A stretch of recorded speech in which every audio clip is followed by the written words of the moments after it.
Dennis Hulme, born in New Zealand, became a prominent figure in the world of Formula One racing.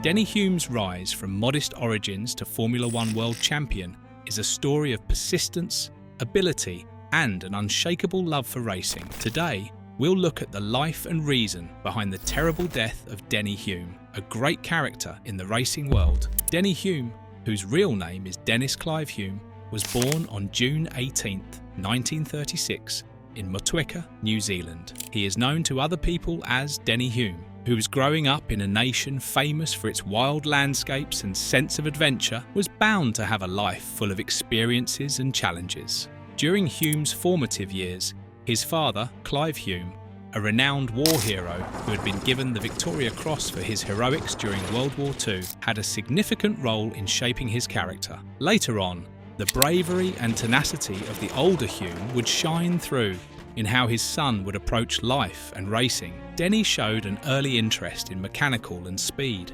Beginning as a toddler, he would often assist his father with the family-owned truck company, through which he would learn the ins and outs of various engines and vehicles. In his future career as a racing driver, he would find that this practical expertise would prove to be quite beneficial. His official schooling was just a few years long. At the age of 17, he dropped out of school to begin working as an apprentice mechanic. Even though it was an odd choice, he still embarked on the course that would ultimately bring him to the highest level of racing. In the middle of the 1950s, Hulme started his career as a race car driver by competing in hill climb competitions in his hometown. These contests, which consisted of racing uphill on curving roads, served as the ideal training ground for the young participant in the driving competition. They helped him refine his driving abilities on difficult terrain and showed him the value of being precise and controlled. The potential that Hulme had became immediately obvious, and he swiftly advanced to the circuit racing circuit. 1960 was the year that he triumphed in the New Zealand Gold Star Saloon Car Championship,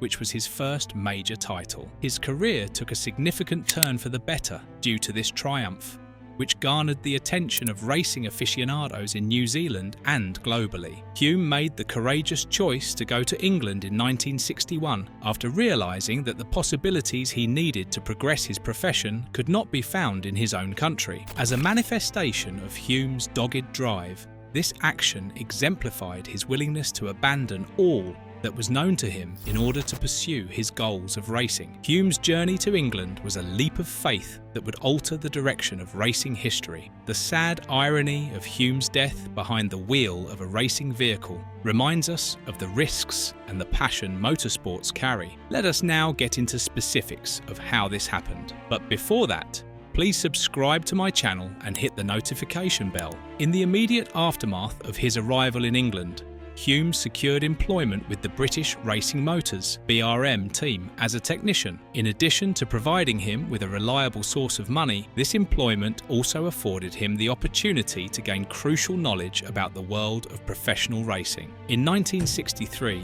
Hulme was able to get the attention of Jack Brabham, an Australian racing driver and constructor.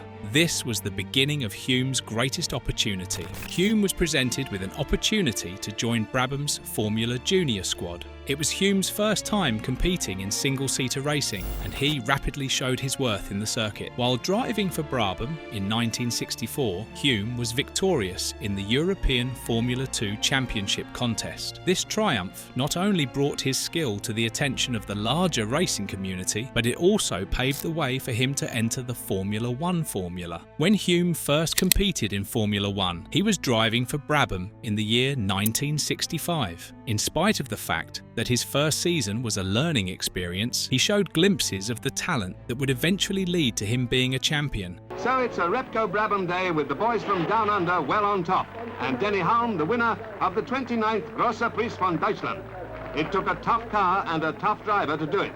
The top ringmaster of 1967.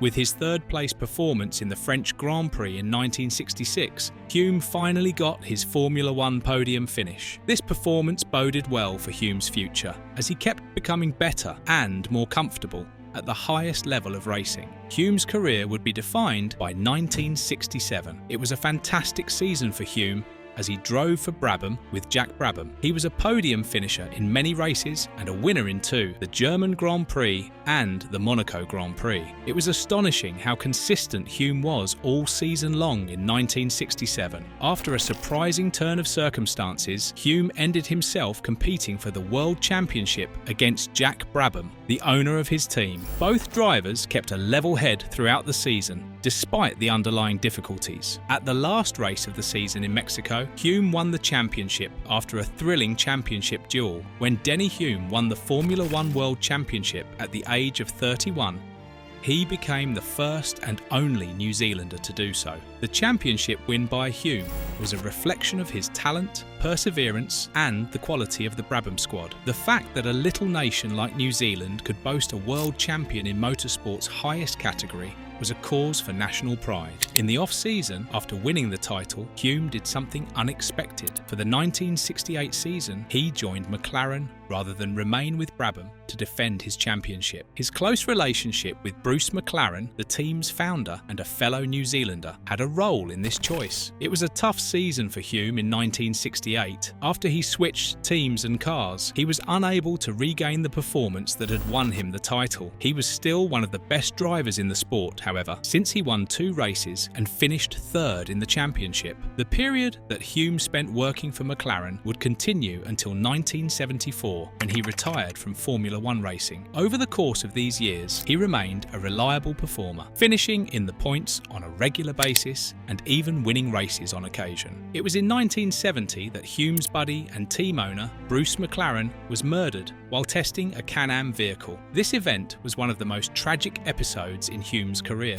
Hulme was utterly heartbroken by the loss, but he showed an incredible amount of resilience by continuing to compete and contributing to the McLaren team's continued success. The calm and unflappable demeanour that Hulme maintained throughout his Formula One career earned him a positive reputation. The moniker, "The Bear," which was a tribute to his imposing bulk and reserved demeanour, was given to him as a result of this. The fact that Hulme maintained his modesty and stability in spite of his achievements was one of the qualities that made him a fan favourite among competitors and fans alike. 1974 was the year that Hulme's career in Formula One came to an end. During his 10 years of participation in the sport, he had achieved 8 victories, 33 podium positions, and, of course, 1 world championship. There was a great deal of respect for him around the paddock as a result of his regular results and professional attitude. On the other hand, Hulme's racing career did not come to an end when he retired from Formula One. He proceeded to compete in a variety of different racing categories, one of which being the high-powered Can-Am series in North America, which he participated in. Over the course of the late 1960s, Hulme had been participating in Can-Am in addition to his duties in Formula One. There was a significant difference between the powerful sports cars used in Can-Am and the machines used in Formula One. Hulme was able to adapt successfully and won the title in both 1968 and 1970. Following his retirement from Formula One, Hulme shifted his attention to the sport of sports car racing. His ability to demonstrate his flexibility as a driver was shown by his participation in endurance events such as the 24 Hours of Le Mans. It was a credit to his talent and expertise that he was able to adapt not just to various kinds of vehicles, but also to new racing forms. During the latter half of the 1970s and the early 1980s, Hulme went back to his origins by racing in touring car races in both New Zealand and Australia. Even in this category, he was successful, as shown by the fact that he won the Australian Touring Car Championship in both 1982 and 1983. During his latter career, Hulme also served as a mentor to younger drivers, imparting the vast amount of information that he had gathered over the course of his decades of involvement in the racing industry. Young racers placed great importance on his counsel and direction while they were just starting out. Hulme built a reputation for himself as an open-minded and truthful performer. He preferred to let his driving speak for itself rather than get caught up in political games or media fuss. Although his no-nonsense approach sometimes caused friction with team management or race authorities, it garnered him admiration from his competitors. In comparison to some of his more outgoing colleagues, Hulme's personal life was very secluded. He married Greta Hulme in 1964 and they had 2 children together. Hulme often discussed the difficulty of juggling his duties as a husband and father with his racing career, highlighting the importance of his family. Hulme continued to show no symptoms of aging as he approached his 50s. His unwavering devotion to the sport kept him competing in several racing events. Even while racing against younger drivers, his expertise and experience gave him the upper hand. Hulme, then 56 years old, decided to take on a new task in 1992. He raced in the Bathurst 1000, an extreme endurance event that takes place on Australia's Mount Panorama circuit. The course mixes lengthy straightaways with tight, winding portions through the mountains, giving the event its reputation for difficulty. Hulme raced in the Bathurst 1000 on October 4th, 1992, a semi-works BMW M3 Evolution, which he had raced before in touring car events, was behind the wheel. The weather was perfect for an Australian spring, bright and pleasant. Everything seemed to be going according to plan as Hulme finished his first stint in the race. Typical practice in endurance racing is for him to pit and pass the wheel to his co-driver. No one could have predicted the impending disaster. Hulme stepped back into the cockpit and proceeded out onto the track when it came time for him to take control of the vehicle once again. The difficult Mount Panorama track was no match for him as he started his lap, driving with all his might. Pace car still out here at Mount Panorama Bathurst. The ambulance has arrived on the scene. We believe Denny Hulme is unconscious, about to be extricated from that car and taken down to the medical centre. Let's take a look at an incident we have here and see exactly what happened. Most of our cameras all ISO. This looks like Denny Hulme coming down. He's got a wheel out on the grass. He's aquaplane, you see, in the wet. And then something went horribly wrong for Hulme as he neared Forrest's Elbow, a sharp left-hand turn on the mountain part of the circuit. Out of nowhere, his vehicle accelerated off the track and crashed into the concrete barrier.